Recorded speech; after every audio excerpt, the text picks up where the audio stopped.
তো আগের ভিডিওতে আমরা বলেছিলাম যে আমাদের কোশ্চেন নাম্বার 5 অবকল সমীকরণের উপর, এটা y equal to a sin x plus b cos x, a sin mx plus b cos mx। এই প্রবলেমটাকে আমরা সলভ করব কিভাবে?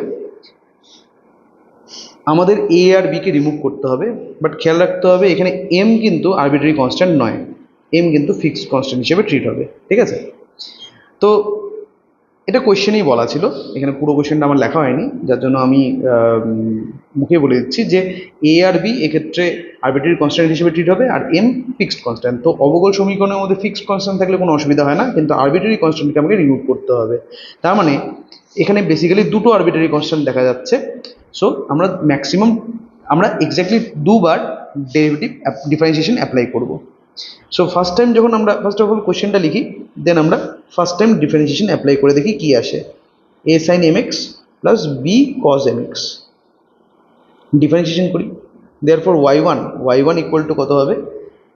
sin mx এর ডেরিভেটিভ am cos mx, আর cos mx এর derivative minus bm sin mx।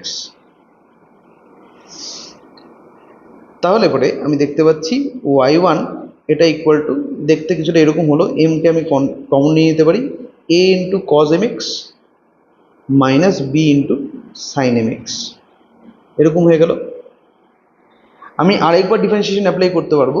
তো আমরা first যে গিভেন ইকুয়েশন ছিল সেটাকে 1 নাম দিলাম, y1 যেটা এসছে সিম্পলিফিকেশনের পরে সেটাকে 2 নাম দিলাম। এখন আমরা আরেকবার ডিফারেন্সিয়েশন অ্যাপ্লাই করি, তাহলে y1 এর ডেরিভেটিভ হয়ে যাবে y2, m থাকলো, ব্র্যাকেট দিয়ে দিলাম, cos mx আসছে, তাহলে তার derivative minus a m sin mx,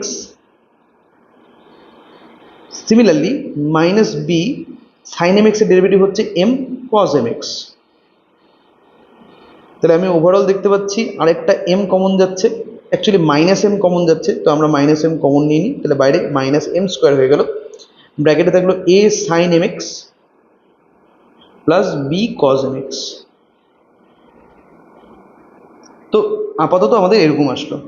এখন আমরা যদি ইকুয়েশন 1কে একটু অবজার্ভ করি, তাহলে ইকুয়েশন 1-এ আমরা দেখতে পাবো, ইকুয়েশন 1 হচ্ছে এটা, এখানেও দেখতে পাবো যে a sin mx plus b cos mx ছিল, এবং সেটা ইকুয়াল টু কত ছিল? y ছিল। তার মানে a sin mx plus b cos mx কে আমি y দিয়ে রিপ্লেস করতে পারি, therefore y2 equal to minus, এই পুরোটার জায়গায় আমি যদি y লিখে দিই তাহলে আর কোনো আরবিট্রারি কনস্ট্যান্ট থাকলো না। এটা লিখলাম কার সাহায্যে? পাশে লিখে দিই 1 নং সমীকরণ ব্যবহার করে পেলাম, সমীকরণ ব্যবহার করে পেলাম।